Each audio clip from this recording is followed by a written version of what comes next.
Joining us now, Commerce Secretary Wilbur Ross. Welcome to the program, sir. It's great to have you back again. Good to be on again. Now, the President's talking universal broadband. Can you tell us exactly what that means? Some people think it may be broadband for free for everybody. Surely that's not what this is all about. Well, what it's really about, I think, is expanding broadband into the rural communities and other underserved markets. We made a step toward that a bit earlier this year when we had the FirstNet part of the Commerce Department announce its public-private partnership with AT&T to provide a nationwide 911 service, including in the most rural areas, in a public-private partnership to which we contributed as government spectrum, and AT&T contributed $40 billion in cash. So this is an expansion of that premise, in other words, a big expansion. Will taxpayer money be involved? Well, this is right now what we're talking about is trying to figure out the feasibility, what's the best way to do it.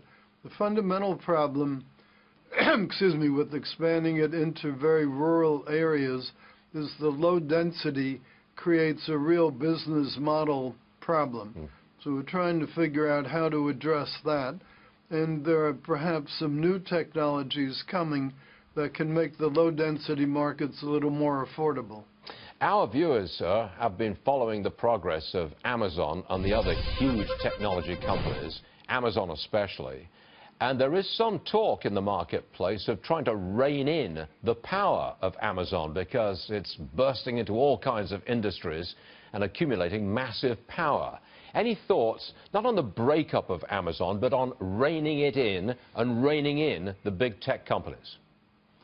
Well, I haven't seen anything that Amazon has done that would qualify remotely for antitrust consideration. Right. And that really would be the only reason for doing it. Take their acquisition of Whole Foods. I think it's a very clever move to marry together a very good, high-quality niche retailer with the very broad brush approach of marketing everything that Amazon has done so well. But I surely don't see any antitrust implications in that. Could there be some kind of political response to the power that they've accumulated? Well, we're in a very populist world, so you never know what the response to anything will be. But I don't believe that Amazon has been using predatory pricing or any such thing to compete unfairly.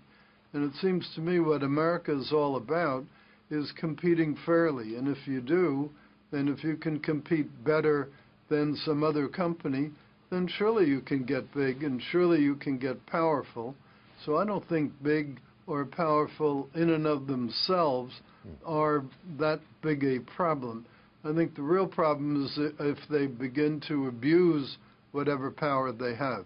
Okay. Mr. Secretary, thank you very much for joining us this morning. We do always appreciate it. Thank you. Good to be on. Yes, sir.